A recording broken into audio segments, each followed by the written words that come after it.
by scratching the surface, you get a terrible shock. It's it's a heinous crime. People are so shocked by what... Camilla had prepared herself for uncomfortable palace decisions before, but nothing prepared her for the sentence written across the final page placed before her that morning.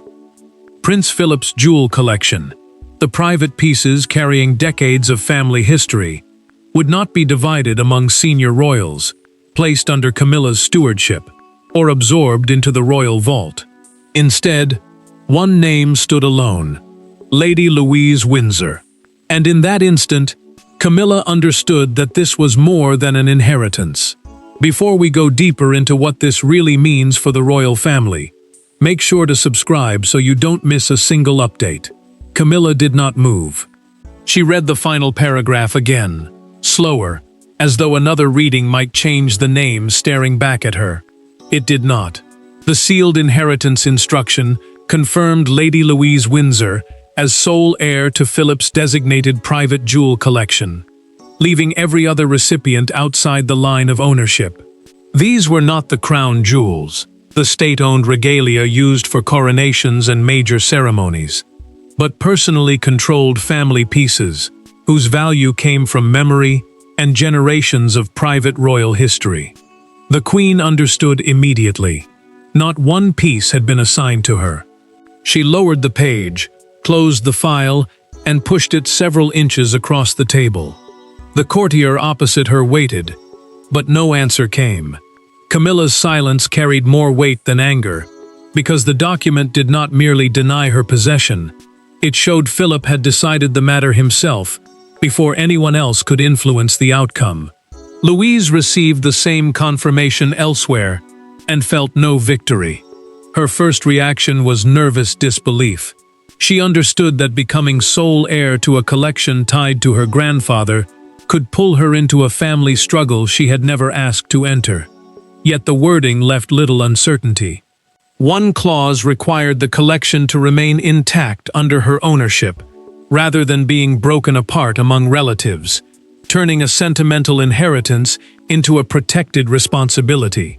Then came the detail that unsettled Camilla most. Philip had named Louise personally.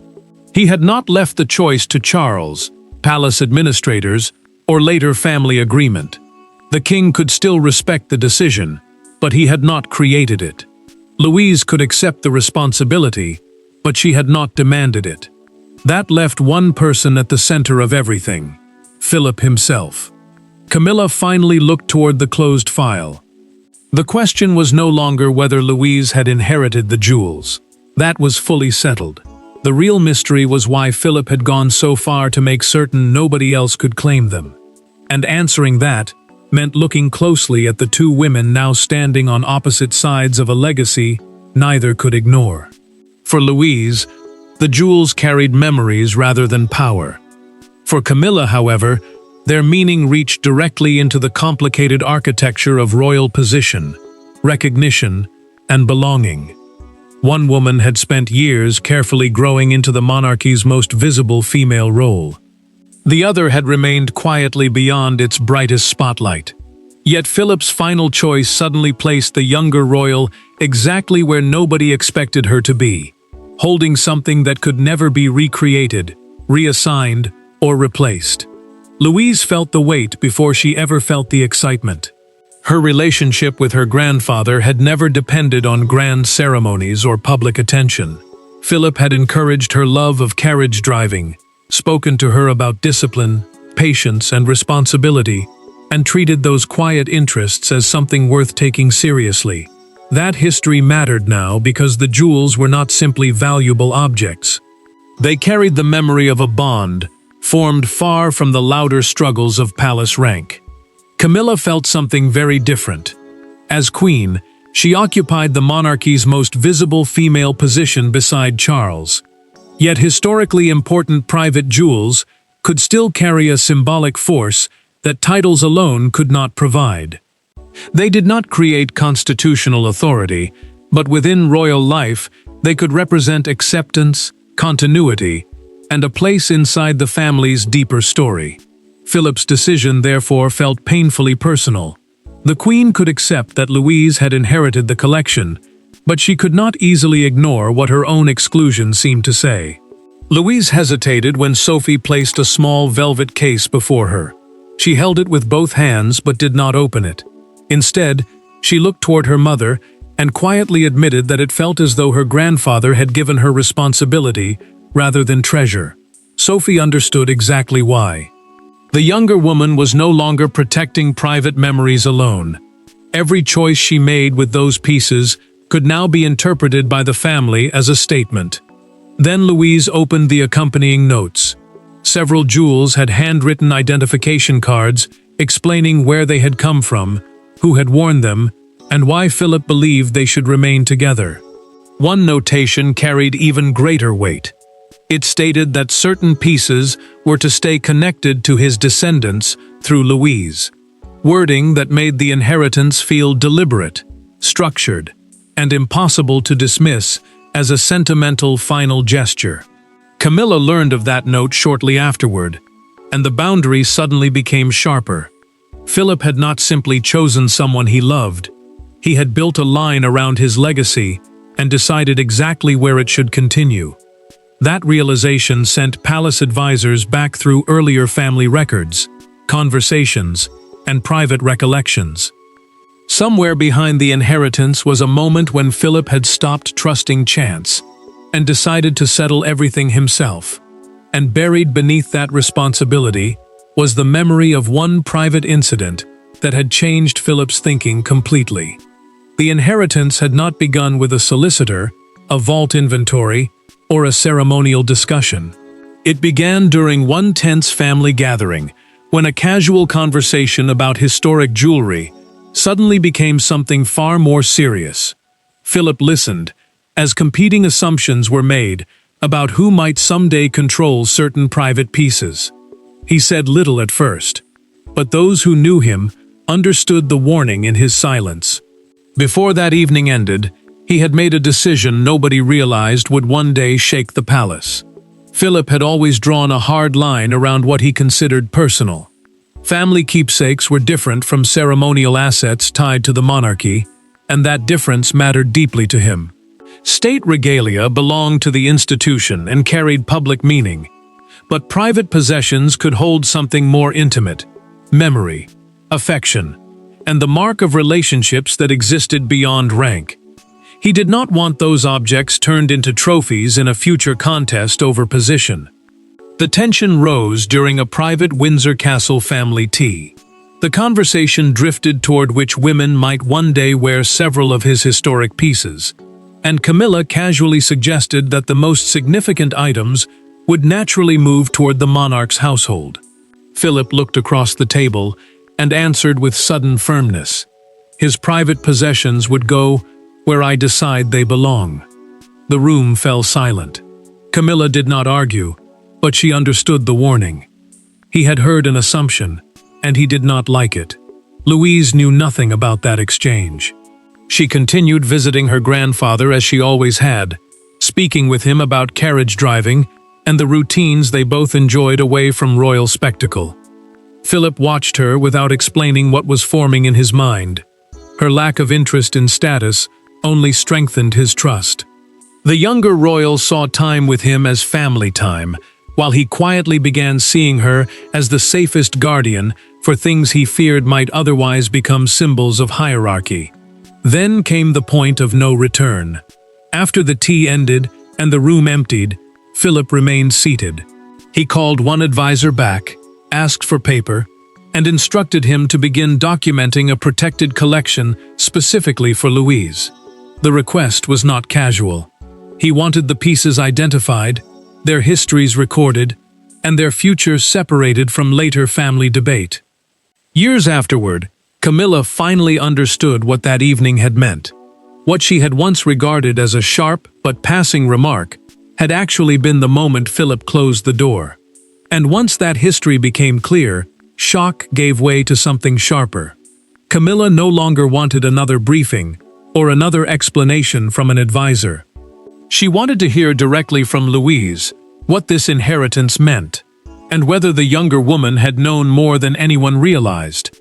There were no courtiers between them, no ceremony to soften the atmosphere, and no public smiles to hide behind. Camilla entered expecting answers. Louise entered fearing accusation. Between them sat the inheritance that had suddenly transformed a grandfather's private affection into a test of royal composure. Yet the confrontation did not unfold as either woman expected. Because when Camilla finally asked the question that had been haunting her, "Why Louise?" the younger royal's answer stripped the conflict of every easy explanation. Camilla had requested the meeting before palace staff began cataloging and transferring the designated collection. That process meant identifying each private piece, recording its history, and formally placing it under Louise's control. Edward and Sophie had both reminded their daughter that Philip's written wishes required no personal defense, but Louise still agreed to meet. She knew refusing could turn silence into suspicion, and she wanted no part of that. The Queen chose her words carefully. She told Louise she was not accusing her of taking anything, yet the total nature of the exclusion had cut deeper than she expected. There had been no shared pieces, no symbolic gesture, no room for later discretion. Camilla admitted that it felt less like a simple inheritance and more like a boundary Philip had drawn around his own legacy. Louise answered quietly, and the tension shifted. She said she had never asked for the collection and had never been promised a single jewel while her grandfather was alive. She would have preferred to keep her memories of him uncomplicated, without every private moment being examined for hidden meaning. That honesty disarmed Camilla because there was no triumph in it, only discomfort.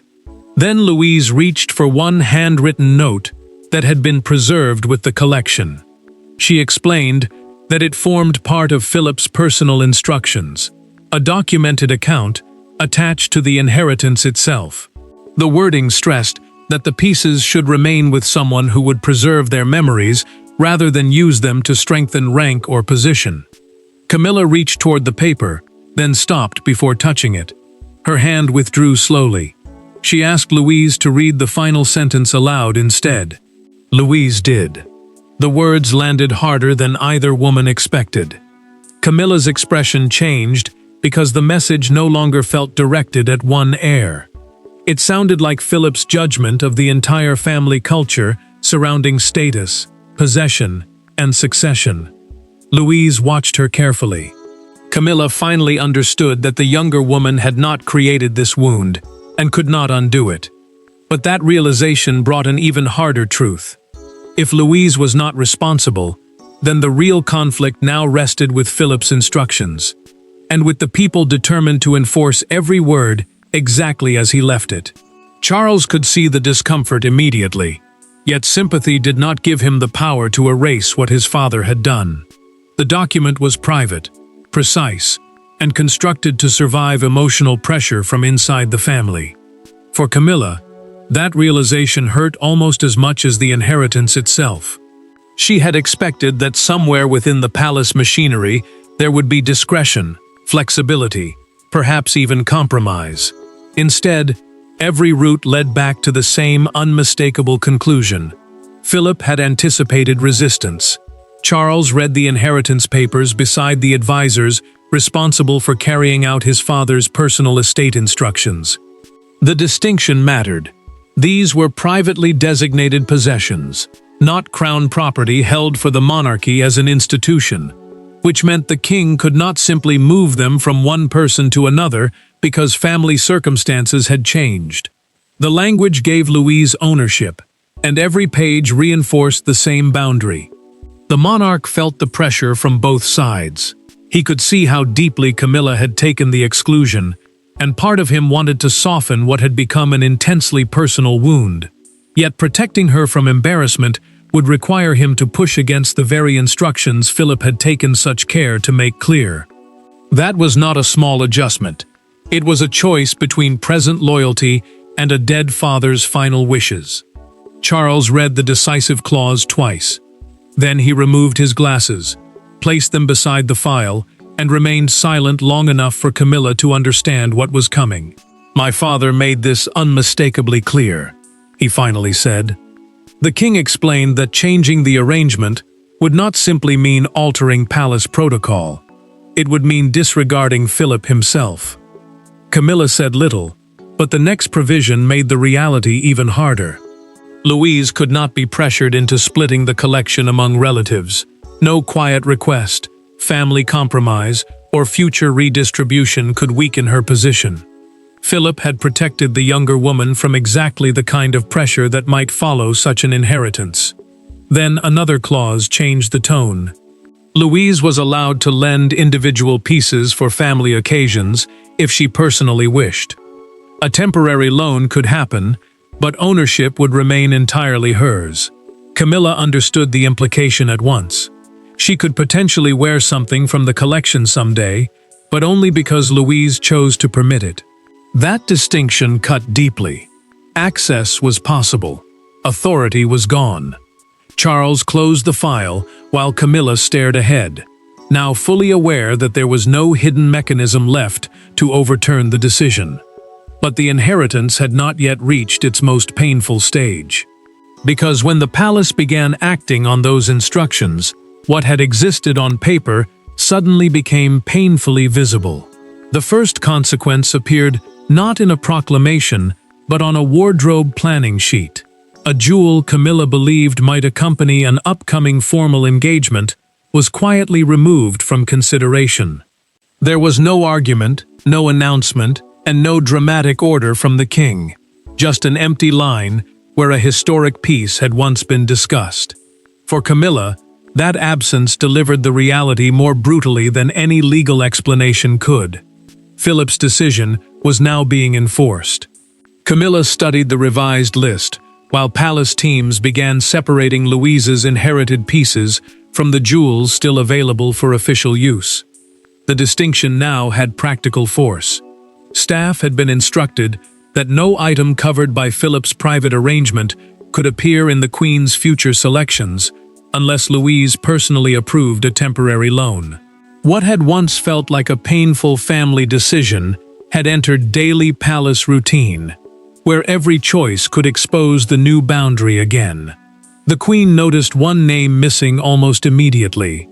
A piece previously discussed for an upcoming formal engagement had vanished from the schedule without comment. She asked no one to explain why. She already knew.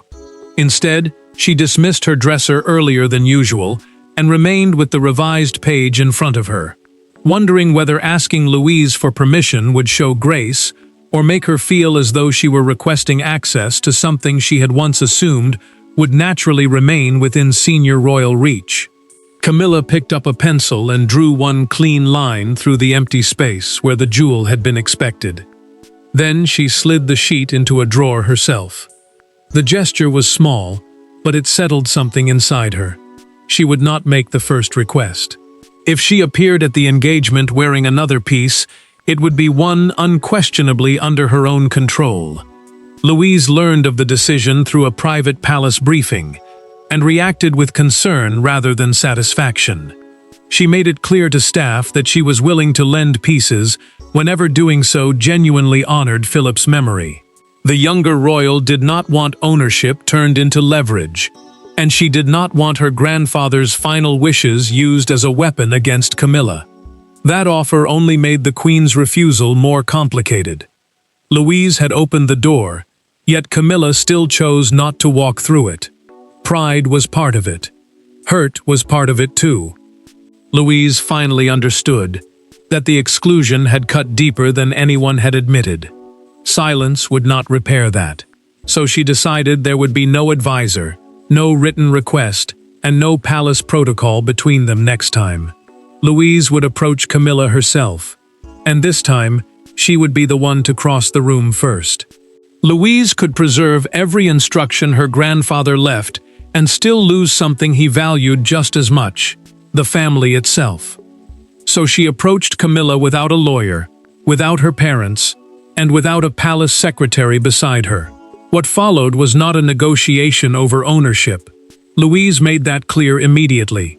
Instead, she offered something more difficult, a way for the collection to remain hers exactly as Philip intended, while removing the sense that his final decision had been designed as a permanent public rejection. Louise asked for the meeting after learning that Camilla had refused to request the first jewel loan. She understood what that refusal meant. The Queen was not challenging the inheritance anymore, but she was still protecting herself from the humiliation of needing permission. Both women knew Philip's ownership instructions could not be rewritten, and neither entered the room expecting the collection to be divided. The real question now was whether the damage surrounding it could still be repaired. Louise spoke first. She told Camilla she did not want her grandfather remembered mainly for creating another family division. Philip's private wishes had given her responsibility, but she refused to let that responsibility become a weapon. The younger royal admitted that every new discussion about the jewels made her fear that something deeply personal was being transformed into a symbol of victory over another woman. Camilla finally answered with the honesty she had avoided before. Losing access to the collection had hurt, but that was not the deepest wound. What troubled her was realizing that Philip had built protections around the inheritance because he had not trusted future palace arrangements to preserve his wishes. The Queen could accept Louise as heir. What she had struggled to accept was the judgment hidden inside the decision. Louise then placed a closed velvet case between them. She did not open it. Instead, she offered a personal tradition. Whenever a future family occasion genuinely honored Philip, she would consider lending an appropriate piece herself. Ownership would remain exactly where he placed it, but memory did not have to become exclusion. Camilla rested her hand near the case, then gently pushed it back. She told Louise to keep it that day. The gesture was not rejection. This time, it was acceptance. The Queen did not need a jewel to prove the younger woman's goodwill. Louise understood immediately. Something between them had shifted. Their private understanding remained invisible beyond the palace walls, however. No broadcaster knew about the velvet case. No newspaper knew what Camilla had admitted or what Louise had offered. And when the inheritance finally exploded into public view, Britain saw only the headline, and the headline made their quiet reconciliation look like a royal defeat. By sunrise, what had been a private family inheritance had become a national spectacle. Louise's name dominated royal discussion. Camilla's exclusion became the emotional center of the coverage, and Philip's final wishes were dissected as though they were a coded message to the monarchy. Yet one image transformed the entire debate. It did not show confrontation or resentment. It showed Louise carrying Philip's legacy with remarkable restraint. And suddenly the country began seeing the inheritance differently. Louise felt the pressure immediately as broadcasters explained that the collection consisted of Philip's privately designated pieces rather than state-owned royal jewels. That distinction mattered because private family possessions could be inherited according to personal wishes, while crown property belonged to the monarchy as an institution. Palace communication repeated that point carefully, refusing to frame the decision as a contest between the younger royal and Camilla. The Queen still became the emotional center of the coverage.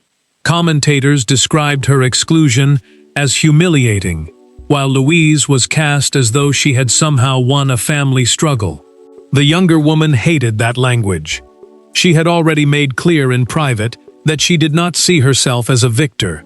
Yet the public knew nothing about the conversation between them, or the velvet case Camilla had gently pushed back. Charles watched the coverage with growing frustration. He understood that his father's decision carried years of personal meaning, but television panels reduced it to a simple story of one woman gaining what another had lost. The king knew how misleading that was. Philip had made a choice about stewardship, memory, and trust. The headlines wanted conflict. Then one front page changed the mood. The fictional Daily Chronicle published a full-width photograph of Louise leaving St. George's Chapel, wearing one modest piece associated with her grandfather, beneath the words, "Philip's final heir." Outside Windsor, people began holding up copies and photographing the page on their phones. For several hours, that single image seemed to define the entire inheritance. Louise saw it when someone handed her a phone. She stared at the photograph for several seconds, said nothing, then quietly asked for the screen to be turned off. The attention made her uncomfortable because it turned something deeply personal into public theater. By evening, however, the tone began to shift. One broadcaster focused not on what Louise possessed, but on what she had refused to do. She had not displayed the collection extravagantly. She had not spoken triumphantly. She had not used Philip's decision to diminish Camilla. That restraint changed the story. By nightfall, the question was no longer whether the Queen had lost. It was whether Philip had deliberately defined inheritance in a completely different way. And when the noise finally faded, the jewels themselves mattered less than the verdict left behind by the people who chose what to do with them. In the end, Camilla was not destroyed by Louise, and Louise did not defeat Camilla. The real verdict had been written years earlier, by a grandfather deciding what kind of legacy he wanted his possessions to carry. Philip chose continuity through affection rather than hierarchy. And that choice hurt, because it could not be negotiated. Yet the family's final response transformed what could have remained a bitter inheritance dispute into something quieter, more human, and ultimately far more revealing about the monarchy itself. Louise accepted the collection exactly as her grandfather had directed. The pieces remained together under her responsibility, preserved as one private family legacy rather than scattered across different branches of the household. That mattered because Philip had never treated the inheritance as a contest for status. His instructions were personal, deliberate, and designed to keep memory attached to responsibility. Camilla also returned to the reality of her own position. As queen, she still had access to a vast range of jewels connected to royal duty and ceremonial life. Philip's private collection had never changed her constitutional place beside Charles. What it changed was something less official but more painful. The feeling of being included within one man's personal vision of family continuity. The Queen finally stopped looking at Louise as the face of that rejection. She understood that blaming the younger woman for a decision made by Philip would only create the very division everyone had been trying to avoid. Louise, in turn, refused to behave like someone who had won. She treated every piece as a responsibility, keeping notes, histories, and family meaning attached to them instead of turning the collection into proof of importance. Charles understood the lesson more clearly with time. His father had spent decades inside an institution built on hierarchy, but his final private choice had separated rank from affection. The king saw that the inheritance was never meant to elevate Louise above Camilla. It was meant to protect something Philip believed should remain personal, even inside royal life. Then came the moment that settled everything. At a later family gathering, Louise wore one understated inherited piece. Camilla noticed it immediately. For a brief second, the old hurt returned, but it did not control her anymore. She met Louise's eyes and gave a small approving nod. As Louise prepared to leave, the Queen quietly told her that the jewel suited her. Louise thanked her. Nothing else needed to be said. Prince Philip had decided where his jewels would go, long before the palace understood what that choice would mean. Louise inherited the collection.